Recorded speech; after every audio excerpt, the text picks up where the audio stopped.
আমরা দাড়িতে সুন্নাহ মানতে কোনো অসুবিধা নাই, পাঞ্জাবিতে সুন্নাহ মানতে অসুবিধা নাই, খাওয়ার শেষে মিষ্টি খাওয়া সুন্নাহ মানতে অসুবিধা নাই, নামাজের আগে মেসওয়াক করা সুন্নাহ মানতে অসুবিধা নাই। আমাদের আরো অনেক সুন্নাহ আছে যেগুলো মানতে অসুবিধা নাই, কিন্তু আল্লাহ রাসূল সাল্লাল্লাহু আলাইহি সাল্লাম দিন কায়েম করেছেন, এই সুন্নাহ মানতে আমাদের অসুবিধা আছে না নাই? আল্লাহ রাসূল ইসলামী আন্দোলন করতে যে আমি সুন্নাতে নিলাম, রাসূল যেটা করেছেন বলেছেন সেটা কি, আর আল্লাহ যেটা আদেশ করেছেন সেটা কি? তো আমি আল্লাহর কথাটা বাদ দিলাম, রাসূল করেছেন এই শর্তেও তো দিন কায়েম করা সুন্নাহ মানার দরকার আছে না নাই? দিন কায়েম করা যদিও ফরজ, রাসূলের কথা মতো রাসূল করেছেন, আমরা সেই জায়গাটাও যদি ধরি তাও তো এটা অন্তত সুন্নাহ। আপনি যদি ফরজ ফলো না করেন, এত সুন্নাহ আপনি মানেন, মেসওয়াক করা সুন্নাহ মানেন, দাড়িতে সুন্নাহ মানেন, টুপিতে সুন্নাহ মানেন, তারপরে আরো অনেক সুন্নাহ মানেন, কিন্তু আল্লাহ রাসূল সাল্লাল্লাহু আলাইহি সাল্লাম নির্যাতন সহ্য করেছেন, শিহাবে আবু তালিবে জেল খেটেছেন 3টি বছর, তারপরে মক্কায় টিকতে পারেন নাই, হিজরত করতে হয়েছে, তায়েফের রাস্তায় রক্ত ঝরলো, আল্লাহ রাসূলের শরীর থেকে এত রক্ত বেয়ে বেয়ে পড়েছে যে জুতা পর্যন্ত আটকে গিয়েছে, রাসূল বেহুশ হয়ে পড়ে গিয়েছেন, আবার হুঁশ ফিরলে ধাক্কা দিয়েছে, আবার পড়েছেন, আবার ধাক্কা দিয়েছে, তৃতীয়বারের মতো আবার ধাক্কা দিয়েছে, রাসূল বেহুশ হয়ে পড়েছেন, তারপরে হুঁশ ফিরলে রক্তগুলো গায়ে মাখিয়েছেন। সাথে থাকা পালক পুত্র যায়েদ বললেন, ওগো বিশ্বনবী, এই রক্তগুলো তো আর গায়ে প্রবেশ করবে না, শরীরে প্রবেশ করবে না। আল্লাহ রাসূল বললেন, আল্লাহ রাব্বুল আলামিন যেন এই জমিনের পরে তার হাবিবের রক্ত পড়েছে এটা দেখে কোনো গজব না দেয়, তার জন্য রক্তগুলো গায়ে মেখে নিই। ওগো আল্লাহ, আমার দাওয়াতি পলিসিতে হয়তো কোনো ভুল হয়েছে, আমি হয়তো যেভাবে দাওয়াত পৌঁছানো দরকার পারি নাই, তুমি আমাকে ক্ষমা করো, এবং এই তায়েববাসীকে দয়া করে তুমি ধ্বংস করে দিও না, যাতে তায়েববাসীর কাছে দাওয়াত নিয়ে যেতে পারি।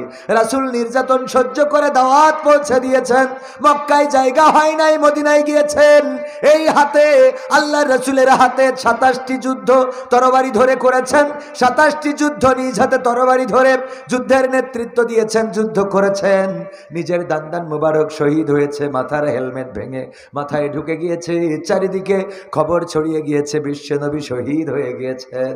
এত নির্যাতন জুলুম সহ্য করলেন, আর আমরা সুন্নাত, দাড়ি, টুপি, মিষ্টি খাওয়া এগুলোতে সীমাবদ্ধ রেখেছি, ঠিক না ভাই? ঠিক।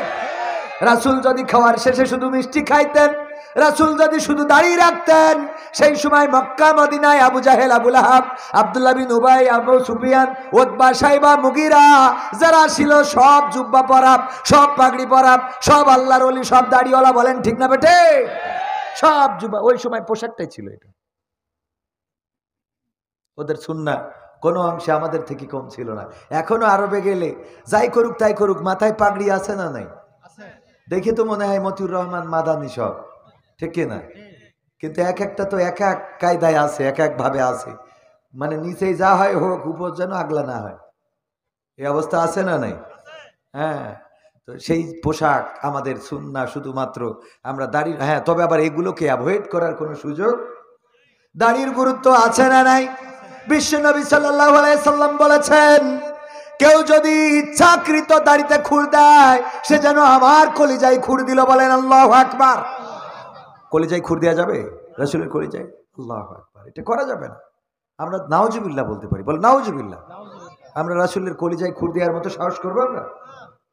যাদের দাড়ি নাই খুর দেন, দয়া করে আজকে এই আমলটা করেন। আপনার সাথে টুপি যাবে না, পাঞ্জাবি যাবে না, আপনার সাথে মিষ্টি খাওয়া সুন্নাত যাবে না, মেসওয়াক যাবে না, কিন্তু দাড়িটা কি কেটে ফেলা হবে নাকি মারা গেলে? না, কেটে ফেলা হবে না। দাড়ির সুন্নাতটা আপনার সাথে যাবে। কবরে যাওয়ার, আমরা যখন কাউকে কবরে রাখি, আমার আমিরে জামাত জেলা আমির উনি বলেন, বিসমিল্লাহি ওয়া আলা মিল্লাতি রাসূলিল্লাহ, বলে না? বলে না? বলে না? বলে না? বিসমিল্লাহি ওয়া আলা মিল্লাতি রাসূলিল্লাহ, আল্লাহর নামে, রাসূলের নাম, আল্লাহর নামে রাসূলের দলে তুলে দিয়ে দিলাম, আল্লাহর নামে রাসূলের দলে। রাসূল যে পথ বলেছে, মিল্লাত মানে পথ, রাস্তা, দল, যেটাই বলেন না কেন, তার পথে তুলে দিয়ে গেলাম। ওগো আমার ভাইয়েরা, রাসূল সাল্লাল্লাহু আলাইহি সাল্লাম বলবেন, ঠিক আছে মানলাম, আমার দলে তুলে দিলে তো আমার মার্কাটা কই? এটা মার্কার দরকার আছে না? সব জায়গায় ধানের শীষ লাগাইছি, কে শীষ? অথবা লাগাইছি নৌকা, জিতবে আবার নৌকা, জয় বাংলা, জিতবে আর এই বাজায় নেইছে তাতে ধরা হচ্ছে, দিন শেষ, খেলা হবে, ঠিক না বেঠে? এই কোন স্কুলে এই লাগাইছে, লাগাই আবার নাইছে, মানে ওইটার সাথে আবার নাচটা খুব ভালো ওঠে, ডিজে। হ্যাঁ, তো এই নাচ ভালো ওঠে, এই জন্য কোন স্কুলে দেখলাম এটা নিয়ে তদন্ত হচ্ছে যে জয় বাংলা জিতবে আবার নৌকা, এই লাগিয়ে সেখানে নাচ করা হয়েছে, নৃত্য করা হয়েছে। এই সমাজে নৃত্য আছে না নাই? আহা, আমাদের মুসলমানদের সন্তানেরা, আমার মা বোনেরা মেয়েদেরকে সাজিয়ে গুছিয়ে শাড়ি পরিয়ে দেয়, মা কায়দা করে নাচবা, মা আবার বোরখা পরা থেকে উনি আবার দেখাই দেয় কিভাবে বিয়ারিংটা ঘুরাইতে হবে, চোখে পড়ে না? পড়ে না? আবার এই মেয়ের জন্য হুজুরের কাছে দোয়াও চাই, হুজুর জানো, হ্যাঁ তুই নিজে শয়তান বানাবে আর হুজুর দোয়া করে ভালো করবে কি করে? কথা কয় না। ও পাঠাই দিচ্ছে শাড়ি পরায় খুব কায়দা করি, মা কিভাবে বিয়ারিং করতে হবে দেখাও। হ্যাঁ, এনে একটা পাক দিবা, মাথার পরে আঙুল দিয়ে একটা পাক দিবা, তারপরে এই করবো তাই করবো, এগুলো শিখায়। আর আমাদের কাছে এসে খায় হুজুর দোয়া করেন। আর এটা তো লাইলাতুল ফেব্রুয়ারির জন্য ছেড়ে দিয়ে রেখেছে না? 14 ফেব্রুয়ারি লাইলাতুল ফেব্রুয়ারি ইবাদতের জন্য বের হবে। যদি আমার ভাইজান ছেলে বিয়ে দেবে, ওই মেয়ে দেখতে যায়, মেয়ের চরিত্র আল্লাহ খাস পর্দা করে। তা লাইলাতুল ফেব্রুয়ারিতে ঘুরে বেড়াচ্ছিল ওরা কারা? কথা কয় না। ওরা কারা, কোত্থেকে আসে ওরা, ঠিক না বেঠে? সব খাস পর্দা করা লোক, সব আল্লাহওয়ালা। ফেসবুকের নাম জান্নাতুল ফেরদাউস, বুরখার একটা ছবি এমন ভাবে লাগাইছে যুবক দেখে মনে করে এর মতো পীর সাহেবের একটাও নেই, এর বিয়ে করাই লাগবে, আমি যত খারাপ হই আমার বউ তো ভালো। এই চিন্তা করে জান্নাতুল ফেরদাউসের সাথে লাইন মেললো। কিসের লাইন? জান্নাতুল ফেরদাউসের সাথে ঢুকে দেখে হাবিয়া দোজকে পড়েছে, ঠিক না বেঠে? ও হাবিয়া দোজকে নিয়ে যায়, কয় তুই যদি বিয়ের আগে আমার সাথে মিলন না করতে পারিস, তোর সাথে কাটাকাটি, কারণ মকসদের ছেলে পারে। কথা কয় না। হ্যাঁ, শয়তান আছে না নাই? ছেলেদের চরিত্র নষ্ট করে। ওগো আমার ভাইয়েরা, এই নৃত্য জয় বাংলা জিতবে আবার নৌকা স্কুলে করা হয়েছে, এটার তদন্ত হচ্ছে, তদন্ত করা হবে। বর্তমান সময়ে এই মিছিল, এই স্লোগান আর চলতে দেয়া হবে। যারা মনে করছে যে না, আমরা আবার তাদেরকে, অনেকেই বলে গণতান্ত্রিক অধিকার, তারা যা ইচ্ছা তাই করতে পারে, লিফলেট বিতরণ করছে বিসিএস ক্যাডার সরকারি কর্মকর্তা, এটা কি করার কোনো সুযোগ আছে? সরকারি কর্মকর্তা লিফলেট বিতরণ করে বর্তমান সরকারের বিরুদ্ধে, আর এই সরকার যদি কোনো পদক্ষেপ না নিতে পারে তাইলে বোঝা যাবে এটা মেরুদণ্ডহীন সরকার। এমন সরকার আমরা চাই। কারণ ইতিপূর্বে সরকারি কর্মকর্তা কোন সরকারের বিরুদ্ধে তো লিফলেট প্রচার করা দূরের কথা, বরং বঙ্গবন্ধুকে জাতির জনক এতটুকু বলে নাই। এতটুকু না বলার কারণে চাকরি চলে গেছে, এমন আছে না নাই? পরিবার থেকে দেখা হয়েছে তার বাবা কি করে, মা কি করে, 14 গোষ্ঠী কি করে, কবরে যারা গেছে তারা কি করে, আর আগে বিতি যারা আসবে ওরা কি করে, ঠিক না ঠিক? এই চাকরির সময় দেখা হয়েছে না? মা কি করে, বাবা কি করে, 14 গোষ্ঠী কি করেছে, কবরে যারা গেছে তারা কি করেছে, আর আগামীতে যারা আসবে ওরা কি করবে, সব যাচাই করে তারপরে নিয়োগ দেওয়া হয়েছে। আমাদের গোলাম আজম রাহিমাহুল্লাহর সন্তান ব্রিগেডিয়ার জেনারেল, ওনাকে বরখাস্ত শুধু করাই হয় নাই, শুধুমাত্র গোলাম আজমের সন্তান হওয়ার কারণে বরখাস্ত তো করেছে, মানুষটারে গুম করেছে, হত্যার নির্দেশ পর্যন্ত দিয়েছিল। বলেন ঠিক কিনা? ঠিক বললাম না? ঠিক বললাম। গণতন্ত্রের কথা যেই দল বলতেছে, আমরা সেই দলকে প্রশ্ন করতে চাই, যখন বালুর ট্রাক নেত্রীর বাড়ির সামনে ছিল তখন তোমাদের গণতন্ত্র কোথায় ছিল? যখন তোমাদের সিনিয়র নেতাকে রিমান্ডে নির্যাতন করে সোজা মানুষটা কুজা করে দিয়েছিল তখন গণতন্ত্র কোথায় ছিল? যখন তোমাদের নেত্রীর চিকিৎসা দেয়া হয় নাই, চিকিৎসা তো দেয়াই হয় নাই দুর্নীতির মামলায়, হাসপাতাল তো দূরের কথা জেলখানায় নেওয়া হলো, তখন তোমাদের গণতন্ত্র কোথায় ছিল? এই নেত্রীকে আবার বিদেশে নিয়ে চিকিৎসা দিতে হবে, তাও যাইতে দেওয়া হয়েছে না? যাইতে দেওয়া হয় নাই।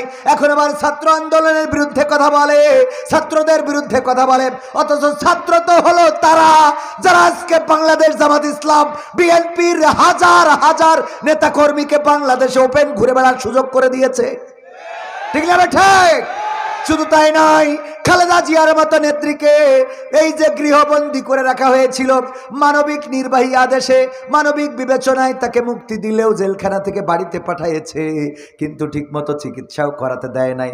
এখন যে বিদেশে নিয়ে যে চিকিৎসা দিতে পারতেছো, সেটাও এই ছাত্র আন্দোলনের ফসল। বলেন ঠিক কিনা? ঠিক না ঠিক? সেই ছাত্রদের সাথে যারা গাদ্দারি করে, এই বাংলাদেশের ইতিহাসের সাথে তারা গাদ্দারি করে। ৩১ দফার মধ্যে জুলাইয়ের গণহত্যার কোনো কলামই নাই, আছে? নাই। আবার গণতন্ত্র, আমরা তো গণতন্ত্রের পক্ষে। আমাদের বক্তব্য হলো, যেই গণতন্ত্র আমরা দেখতে চাই, গণতন্ত্রের আবাদ করতে চাই, ওই যে চট্টগ্রামে কোন এক বিয়ে অনুষ্ঠানে সেখানে বাছাই করে করে বা কিছু আসামি আছে যারা সন্ত্রাসী কায়দায়, তাদেরকে ধরে পুলিশের হাতে সোপর্দ করা হয়েছে। ওরে বাবা, এটা নিয়ে আমাদের দেখলাম মুফতি তাহেরিও দেখলাম উনি আবার স্ট্যাটাস মেরেছে যে এটা করা ঠিক হয় না। একটা আনন্দের দিনে এভাবে মানুষদেরকে অ্যারেস্ট করা। অথচ ইতিপূর্বে আমরা দেখেছি জানাজায় দাঁড়িয়েছে, ইমামকে টেনে নিয়ে চলে গেছে। ঠিক না ঠিক? যেই দল জানাজা পড়তে দেয় নাই, নামাজে মসজিদে ঢুকতে দেয় নাই, ইমামকে নামাজ থেকে টেনে নিয়ে গেছে, জানাজার নামাজ থেকে টেনে নিয়ে গেছে, তাদের এই দেশে অন্যায় করার পরেও বিয়ে অনুষ্ঠানে যাওয়ার অধিকার কিভাবে রাখে? বিয়ে অনুষ্ঠানতে নিয়েছে, খুব কষ্ট লাগতেছে। জানাজাতে আল্লাহর কাছে দাঁড়াইছে, আল্লাহু আকবার, পুলিশ টেনে নিয়ে চলে গেল। এই মুসাল্লিরা করবে কি? কথা কয় না। সত্য বলছি না মিথ্যা বলছি? এইগুলো করেছে। তখন গণতন্ত্রের কথা মনে হয়নি, এখন এত গণতন্ত্র। ঠিক না ঠিক? আলেম ওলামাদেরকে স্টেজে উঠতে দেয়া হয় নাই। ইনি এখানে যেভাবে চেয়ারে বসে আছে, আজ থেকে 6 মাস আগে ক্ষমতা ছিল? উনি আসলে মাহফিল হইতো? তো মাহফিল উনার না কোরআনের? তাহলে উনি আসলে হবে না কেন? কোরআন তো উনার জন্য, ঠিক কিনা? উনারও তো হেদায়েতের দরকার আছে না নাই? আওয়ামী লীগ যদি সঠিক হয় তো কোরআন দিয়ে জামাতকে ভুল পথ প্রমাণ করে হেদায়েত করা লাগবে না? বিএনপি যদি সঠিক হয় তো জামাতকে হেদায়েতের দরকার আছে না নাই? তো কোরআনের মাহফিলি জামাত ইসলামও আসার দরকার আছে না নাই? কারণ যদি ভুল হয় তাহলে হেদায়েত নিয়ে যাবে।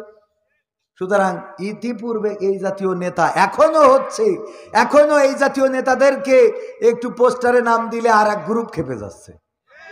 ঠিক না ঠিক? মনে মনে করছিলাম, আসলে আল্লামা বলেছিলেন হকের পথ একটা আর বাতিলের পথ হাজারো। ঠিক না ঠিক? বাতিল অনেক, আপনি বুঝতেও পারবেন না কারা বাতিল। ইতিপূর্বে যারা আমাদের পক্ষে ছিল এখন বিপক্ষে চলে গেল, কারণটা কি? অপরাধটা কি আমাদের? আমরা তো তাদের বিপক্ষে নই, আমরা এখনো অধিকারের কথা বলছি, ন্যায় বিচারের কথা বলছি। আমরা এখনো সেই কথাগুলো বলি যে কথাগুলো ইতিপূর্বে আমরা বলেছি, বলা দরকার ছিল, এখনো সেই কথাগুলো বলছি। ঠিক না ঠিক? আমরা তো কারোর সাথে কোনো আমরা একটা এমন দেশ চাই যে এই দেশে সবার, ওনারা তো চাচ্ছেন গণতন্ত্র, সবার অধিকার থাকবে, আমরা তো সেই দেশটাই চাই। ঠিক না ঠিক? তো সেই দেশ যখন চাই, হঠাৎ করে একজন বলতেছে কোরআনে কোনো রাজনীতি নেই, কোরআনের সাথে রাজনীতির সম্পর্ক নেই। বলেছে না বলে নাই? আমরাও মানলাম কোরআনের সাথে রাজনীতির সম্পর্ক নেই। হঠাৎ করে 5 কলি টুপি মাথায় দিয়ে তাহলে চরমনায় কেন গেলি? হ্যাঁ, ওখানে যাবা যে আমার ডাক্তার শফিকুর রহমান গেছে বলে তোমারও জাতি হইল? আমরা হুজুরা মিলাদ পড়বো, মারামারি করবো, গলা ধরি চলবো, এ তো ঠিক আছে। তোমার দাড়ি নেই, টুপি নেই, তুমি আবার টুপি পরি, দাড়িটা রাখতে হয়? কথা কয় না। টুপি নাই পড়লে তো দাড়ি করে গেল। হ্যাঁ, তো যাই হোক, সব মিলাই ভাইয়েরা আমার, আগে বুঝতে হবে আমরা অধিকার চাই, আমরা সেটা চাই যেটা ইতিপূর্বে ঘটেছে, এটা আমরা চাই না। আমরা চাই এইটার বিচার হোক। বলেন ঠিক না ঠিক? বিচারের দরকার আছে না নাই? ছাত্র জনতা যারা বলছে বিবাহ অনুষ্ঠান থেকে অ্যারেস্ট করেছে, এটা তো ঠিক হচ্ছে না। আমি তাদেরকে বলতে চাই, ভাইয়েরা আমার, যে ছাত্রদেরকে হত্যা করা হয়েছে, কোনো মা বাবার একটাই সন্তান, আর কোনোদিন সন্তান হবেও না, এই মা বাবার সন্তানটাকে কেড়ে নেওয়া হয়েছে। তার কত স্বপ্ন ছিল, এই সন্তানটাকে মানুষের মতো মানুষ করবে, বড় করবে, আলেম বানাবে, মুফতি বানাবে, মুহাদ্দিস বানাবে, ইঞ্জিনিয়ার বানাবে। আমার মুহতারাম জেলা আমির ডাক্তার ফজলুর রহমান সাইদ সাহেব, উনি অসুস্থ, আমার সাথে কথা হয়েছে, তো আমি ওনাকে বলেই দিচ্ছিলাম যে আপনি আস্তে করে চলে যান, প্রতিদিন অনেক কাজ থাকে। আমি একটু আলোচনা শুরুতে কথা বলা দরকার, তো মুহতারামের জন্য আমরা দোয়া করি, আল্লাহ যেন সুস্থতা দান করেন। বলেন আমিন। এছাড়া আরও গণ্যমান্য অতিথিদের মধ্যে আমাদের এসেছেন জনাব গুলাম রব্বানী চৌধুরী সাহেব, যিনি সাবেক চেয়ারম্যান আমদয় ইউনিয়ন পরিষদ এবং আমদয় ইউনিয়ন বিএনপির সভাপতি। আল্লাহ রাব্বুল আলামিন তাকেও হায়াতে তাইয়্যিবা নসিব করে দিন, বলেন আমিন। এছাড়া আজকের মাহফিলে সভাপতিত্ব করছেন মাওলানা ইকরামুল ইসলাম সাহেব MM, আলোচনা করেছেন মাওলানা আবুল ফজল বিন আব্দুল কাইয়ুম, মাওলানা জয়নাল আবেদিন সাহেব। আমার সাথে যোগাযোগ রক্ষা করেছিলেন আমাদের প্রিয় ভাই আব্দুর রহিম ভাই, যিনি এখানকার কোনো এক দায়িত্বে রয়েছেন। তো সব মিলাই আরও গণ্যমান্য ব্যক্তি অতিথি রয়েছে, এই অঞ্চলের রাজনৈতিক নেতা কর্মী সহ আমার সামনে উপবিষ্ট দিনদার ইমানদার মুসলমান ভাই বাবাজিরা, পর্দার অন্তরালে মা এবং বোনেরা, সবাইকে আনুষ্ঠানিকভাবে সালাম জানাচ্ছি, আসসালামু আলাইকুম রহমতুল্লাহ। আমরা শুকরিয়া আদায় করবো কার? আল্লাহর।